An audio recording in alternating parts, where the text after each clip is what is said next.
Canute, also known as Canute the Great, was a powerful monarch who reigned over England, Denmark and Norway in the early 11th century.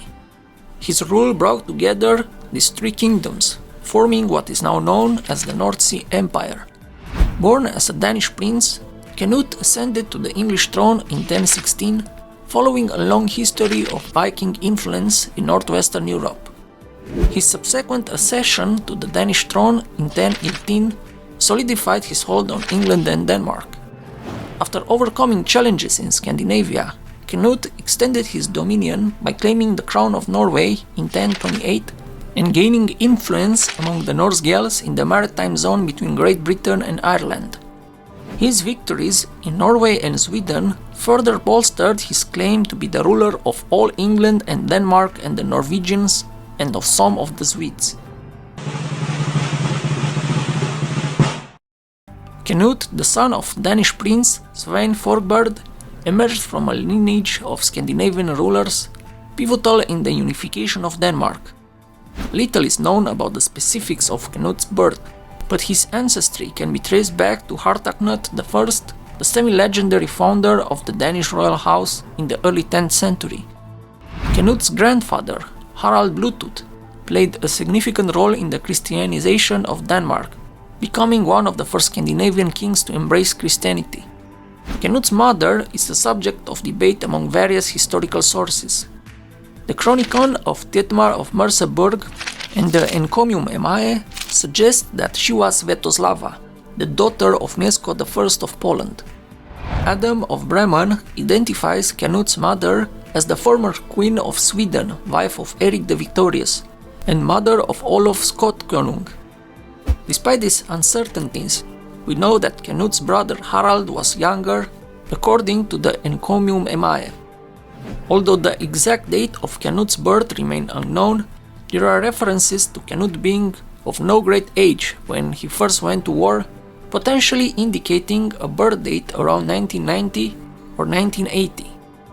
His involvement in Sweyn Forkbeard's invasion of England in 1003 or 1004 after the St. Brice's Day massacre is suggested by poetic verses. Canute's role in these events and subsequent conquests are important in his early military experience and growing ambitions. Upon Sveyn's death, Harald succeeded him as King of Denmark, while Canute was immediately elected as king in England by the Vikings and the people of the Danelaw. However, the English nobility rallied behind their old king, Æthelred, prompting Canute to retreat to Denmark. Canute and Harald briefly considered a joint kingship, but the idea was dismissed. Assembling a formidable fleet, Canute prepared for another invasion of England, marking the beginning of his rise to power.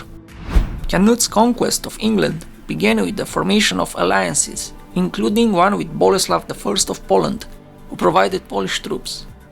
Swedish and Norwegian forces also joined the invasion of England. In the summer of 1015, Canute's fleet, accompanied by a Danish army of approximately 10,000 soldiers in 200 longships, set sail for England.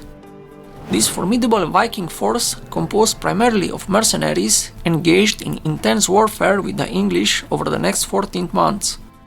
Canute's invasion targeted Wessex, the stronghold of the Anglo-Saxon dynasty. With the support of defectors like Edric Strona, the Ealdorman of Mercia, and Thorkel the Tall, a Jom's Viking chief, Canute's forces gradually gained ground. By late 1015, Wessex submitted to Canute, and the Vikings embarked on a devastating campaign across eastern Mercia. Edmund Ironside, the eldest son of Æthelred, attempted to resist but faced difficulties due to the absence of the king and London citizenry. Edmund eventually joined forces with Uhtred, the Earl of Northumbria, and together they targeted western Mercia. However, Canute's occupation of Northumbria led to Uhtred's submission and subsequent execution by a rival. Amid the ongoing conflict, Æthelred died on April 23, 1016, and Edmund was elected king. Canute's forces besieged London, and after initial setbacks, Edmund managed to temporarily relieve the city. However, the Danish army renewed its assault, leading to a decisive battle at Essendon. The treachery of Edric Strona contributed to an English defeat, forcing Edmund to flee westwards. Canute pursued him into Gloucestershire, and after negotiations on an island near Deerhurst, the two leaders agreed to divide England. Canute received control of the territory north of the Thames, while Edmund retained the south, including London. The agreement stipulated that Canute would assume control of the entire realm upon Edmund's death. Edmund died shortly after the agreement, possibly due to murder, and the West Saxons accepted Canute as the king of all England. He was crowned by Archbishop Leifing of Canterbury in London in 1017, solidifying his conquest of the kingdom. Canute's victory marked the end of the Anglo-Saxon dynasty's rule and established him as the new ruler of England. Canute's rule in England brought stability and prosperity. His protection against Viking raids ensured the country remained free from external attacks. Canute consolidated his power by eliminating potential rivals from the Wessex dynasty through executions and forced exiles. He married Queen Emma, the widow of Æthelred, to solidify his position. Canute collected significant sums of money from a Dane-Gael tax and used it to maintain a standing force of 40 ships in England. He reorganized the administrative structure of England, grouping multiple shires under powerful earls. Initially, Canute controlled Wessex personally, but he eventually entrusted earldoms to Anglo-Saxon families who had earned his trust. After securing his position in England, Canute focused on consolidating his power in Denmark. His brother, the Danish king Harald II, has died around 1018 without heirs. He appointed Ulf Jarl as a regent of Denmark and entrusted his young son, Cnut, to his care. Canute's successful expedition against the Wends in Pomerania helped solidify his rule in Denmark. However, when the Norwegian and Swedish kings launched attacks on Denmark, Ulf seized the opportunity to manipulate the Danish freemen into accepting Cnut as king while serving as the true ruler himself. Learning of this, Canute sailed to Denmark to restore his authority and confront Ulf. In the Battle of the Helge, Canute emerged victorious, becoming the dominant leader in Scandinavia. Ulf's realignment and participation in the battle did not save him from Canute's wrath, and he was eventually killed. With his enemies subdued, Canute traveled to Rome to witness the accession of the Holy Roman Emperor Conrad II. He sought to strengthen his Christian image, repent for his sins, negotiate with the Pope, and improve conditions for pilgrims and merchants on the road to Rome. Canute's visit to Rome was a great success, further enhancing his status in Europe. After ensuring the security of Denmark, he returned and sailed to England. After solidifying his rule in Denmark and England, Canute turned his attention to Norway. In 1028, he sailed to Trondheim with a fleet of 50 ships and easily defeated King Olaf Haraldsson, who had lost the support of his nobles and was unpopular among them. Canute was crowned King of Norway, adding it to his dominions, along with England, Denmark and parts of Sweden. He entrusted the earldom of Lade to Hakon Eriksson, who was likely the successor of Erik Hakonarsson.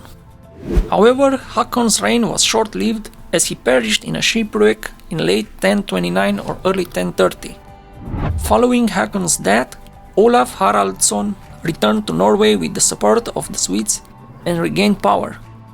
Canute's attempts to rule Norway through his son Sweyn Knutson and Elgifu of Northampton were unsuccessful. This period, known as Elgifu's time, was marked by heavy taxation, rebellion, and the restoration of the former Norwegian dynasty under Magnus the Good, the illegitimate son of Saint Olaf. Canute's influence extended to the Irish Sea, where he aimed to fill the political vacuum left after the Battle of Clontarf in 1014. His control over the commercial arteries of the region gave him a significant economic advantage. Canute minted coins in Dublin and had an influence on the Viking settlements in the area. He also made diplomatic moves in Scotland, receiving the submission of 3 Scottish kings, Malcolm, Melbeth and Yeomark, in 1031. Canut's power in Scotland, however, was short-lived, and his influence over the region diminished by the time of his death. Canute the Great died on November 12, 1035, in Shaftesbury, Dorset. He was succeeded in Denmark by his son Harald, known as Cnut III. However, due to a war in Scandinavia against Magnus I of Norway, Harald spent too much time in Denmark, leading to the English abandoning him. Queen Emma, Canute's mother, was forced to flee to Bruges in Flanders under pressure from supporters of Canute's older son, Harald II, who became regent of England from 1035 to 1037 and later claimed the English throne, reigning until his death in 1040. After the peace in Scandinavia, Harald was able to claim the throne for himself in 1040, reuniting the crowns of Denmark and England until his death in 1042. Following Harald's death, the House of Wessex returned to power with the assent of Edward the Confessor, who made a treaty with Harald, his half-brother. The treaty stipulated that if Harald died without a legitimate male heir, the throne would pass to Edward.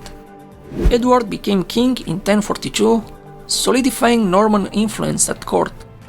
This ultimately led to the Norman invasion of England in 1066 by William the Conqueror, who was crowned king and fulfilled the ambitions of the Norman dukes. If Canute's son had survived longer and his daughter Cuningund had not died before becoming empress consort, Canute's reign might have laid the foundation for a complete political union between England and Scandinavia, forming a North Sea empire with ties to the Holy Roman Empire.